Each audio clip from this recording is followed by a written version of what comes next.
Hi everyone, it's me, Shauna, and I just wanted to take this minute to give you a few book recommendations that I think are so important. We're at the end of the year, and I know a lot of people may be thinking about popping the question or starting a serious relationship, and I just want to provide two of my favorite relationship prep or marriage preparation books.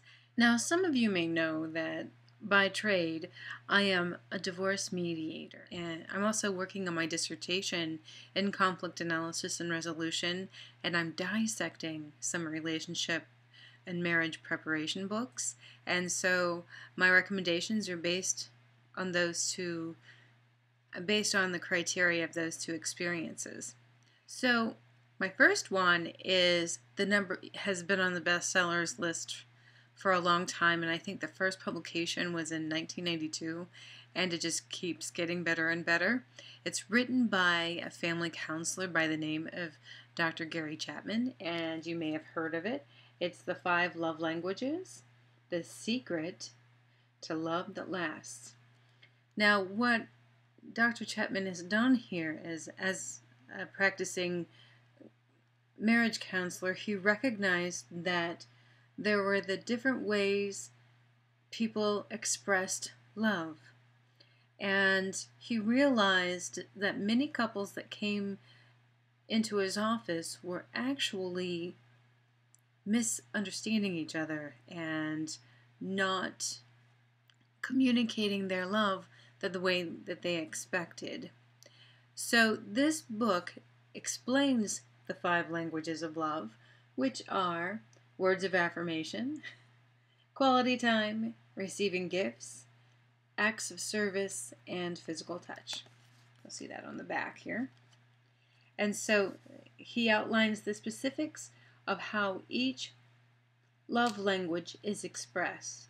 And he also provides exercises within each chapter so that you and your significant other can work through it together. Now, my number one choice, if I had to choose between one or the other, it would be this book by Dr. John Gottman, The 7 Principles for Making Marriage Work.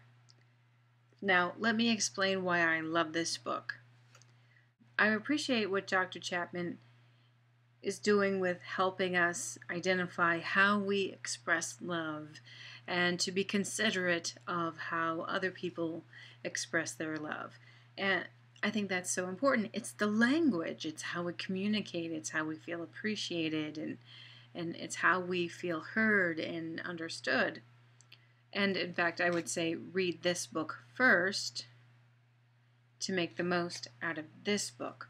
But this book is the meat and potatoes of really developing the habits and skills for having a healthy relationship.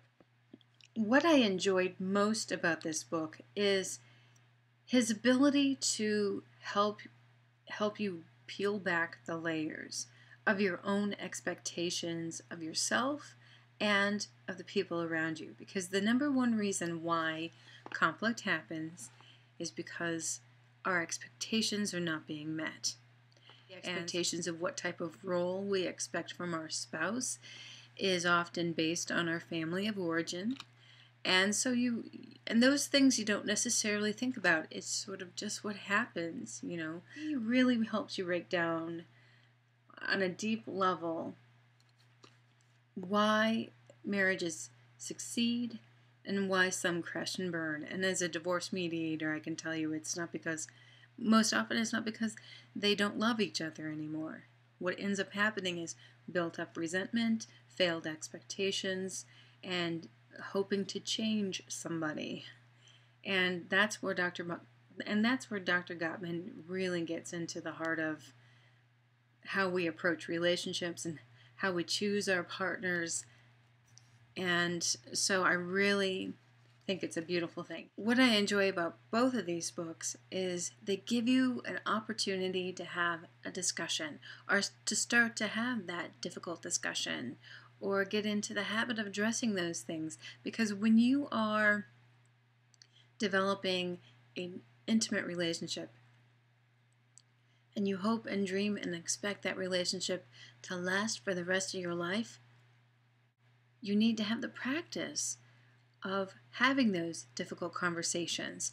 And these books kind of help you start that conversation, both before you get married, in your early years, and throughout life.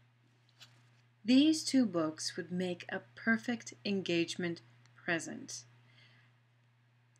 They are phenomenal tools and references that any couple can use throughout a relationship. So this will help give you the tools and a framework to start having those important conversations before you get married, during your marriage, and throughout your marriage. Because life changes, and so you might as well have improved skills to overcome bad habits, prevent bad habits from starting, and have the relationship that you've always wanted. Well, that's all I had for today. If you have any suggestions about the books that have inspired you or have supported you through a rough time in your marriage or relationship, feel free to share it below. Or if you've read these books and applied the principles, let me know that too. All right, gang. Well, that's all for me today, and until next time, be fair with each other.